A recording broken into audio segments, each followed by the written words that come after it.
Hello, Noble Knitter. It's Nancy Queen, and I'm so glad you're here. Today, I want to talk to you about the softest, coziest blanket you'll ever knit, and it's an easy project. If there's someone you want to knit a cozy, warm hug, then you'll love making the fluffy bunny blanket.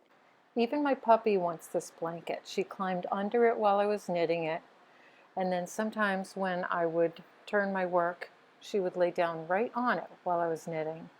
And then as soon as I took this blanket off the needles, she climbed right on it. So make it for someone you love. They will love the softness and coziness of this plush blanket.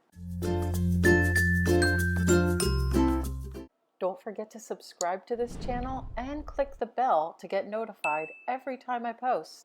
Today I'll be providing you with the instructions to knit the blanket in any of these three sizes, a 24-inch, 36-inch, or 48-inch square. So whoever you're going to knit it for has a blanket that's fit for them. Now this blanket uses Premier Bunny yarns. It's a soft, fluffy, and machine washable yarn that comes in a wide variety of shades. I'll be providing a link to the yarn in the description below, as well as links to all of the materials you'll need for this project.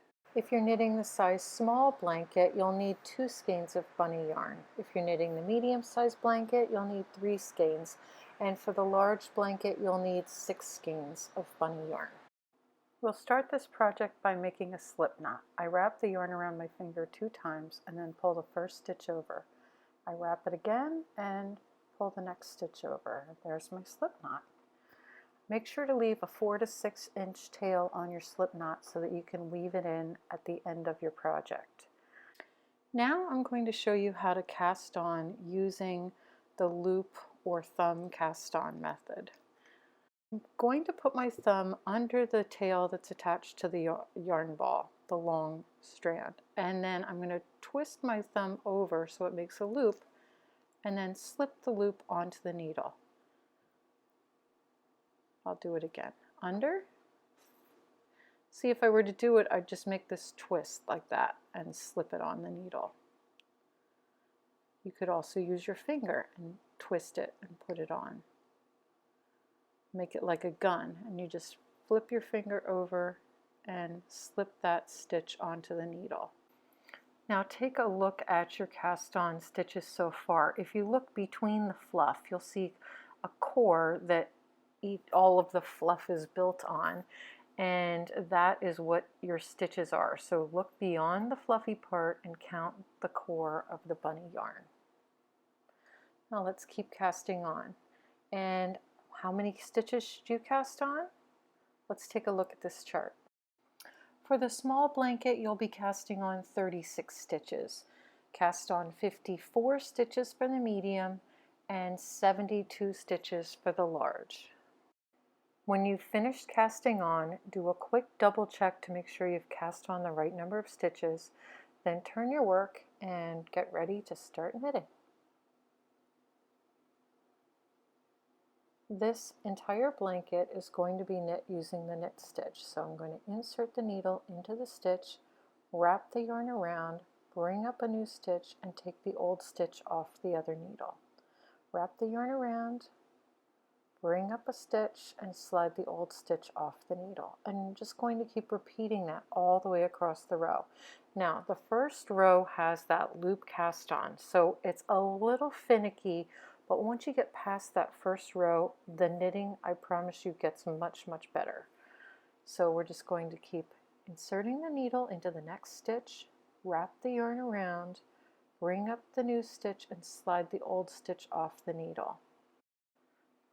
When you finish that first row, you're going to take your yarn, your knitting, and return it back to the other hand.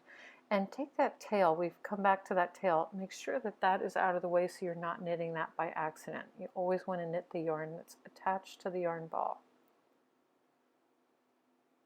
And I chose to do the center pull of this ball, and it tangles a little bit, so it's up to you whether you want to use it as a center pull or outside pull. Either way works, but I know I had to finagle with it a little bit. So now we're just going to continue doing what we did on the last row, and that is knit. We're just going to keep knitting. And as you can see, my knitting is going much smoother on this row because I've got that cast on row out of the way. And you might come across some little fuzzies. Make sure you just take them off the needle. They're not going to add up too much. You want to make sure you're knitting right on the core stitch, not on the fluff. Now I want you to see when you get to the end of the second row, you're really starting to get some fluff going on this blanket. And look at how soft and cozy that is. As you're knitting along on your fluffy bunny blanket, I have a tip for you. Sometimes when you stop in the middle of the row, or even when you get to the end of the row, you have a lot of stitches on that needle, and you may find that they slip off when you put your work down. So here is a fix for you to solve that problem.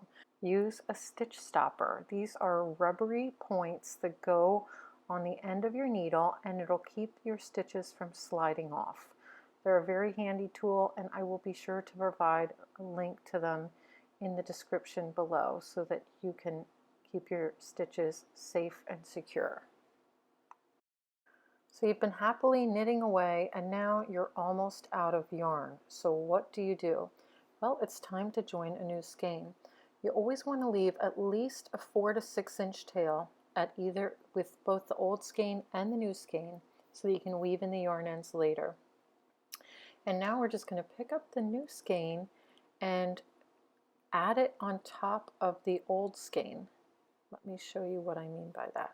Just going to add it there, and see, I'm going to leave a tail, and now I'm just going to start knitting with that new strand of yarn along with a few stitches in the old yarn.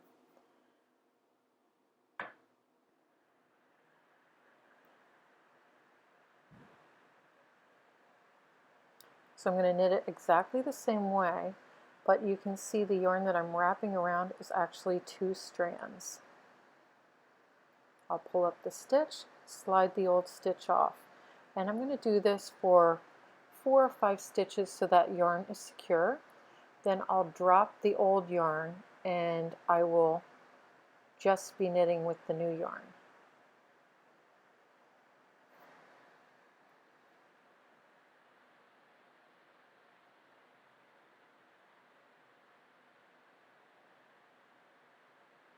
See, I have 2 stitches there on each stitch. So when you're coming back the other direction, you want to make sure that that you're knitting into both strands. Don't create new stitches out of each one. And now I'm just knitting with the new yarn, and I leave the tails until I get to the end of my work when I weave in the yarn ends.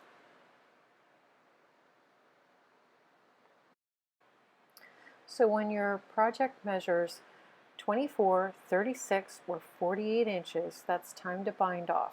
Lay it flat to measure. Don't hold it up in the air because it will skew your measurement. Now, let's start binding off. We're going to knit the first stitch, knit the second stitch, and here's where the bind off happens. We're going to take the first stitch and slip it up and over the second stitch on the needle. There is our bind off, and we'll do that again. We're going to knit the next stitch, and now we're going to take that first stitch up and over to drop it off, and leave that second stitch on the needle. And we're going to keep that, repeating that all the way across the row until there's just 1 stitch left on the needle.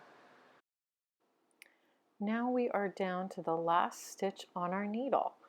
So what we're going to do next is we're going to get a pair of scissors, and we're going to cut that tail, cut the yarn rather, leaving a 4 to 6 inch tail, and that will be enough to weave it in. So we're going to take the needle off and push the tail through the last stitch, and then we're going to tighten it up.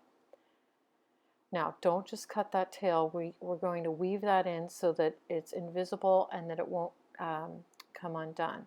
Now, because of the nature of this yarn, If you want, before you start casting off, weaving in the end, you can use a little bit of fray check. This is a fabric protector that keeps that edge from fraying. Just a drop or two will do it.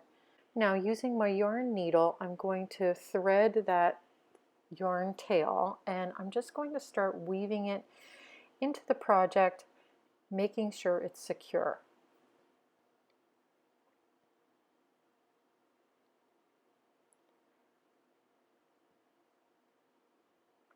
I kind of find some stitches and zigzag through them. If you were knitting a project that was more visible in garter stitch, you would follow a path, but it's a little difficult, so you just want to go back and forth so that you know that that is really in there, and even when you wash it and dry it, it won't come undone.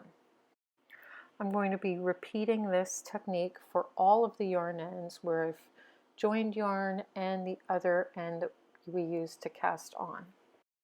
Don't forget to download the free pattern and subscribe to the channel so you get notified every time I post a new video. Check out this video that I want you to watch next, and this one that YouTube suggests you watch next. I'll see you in the next video.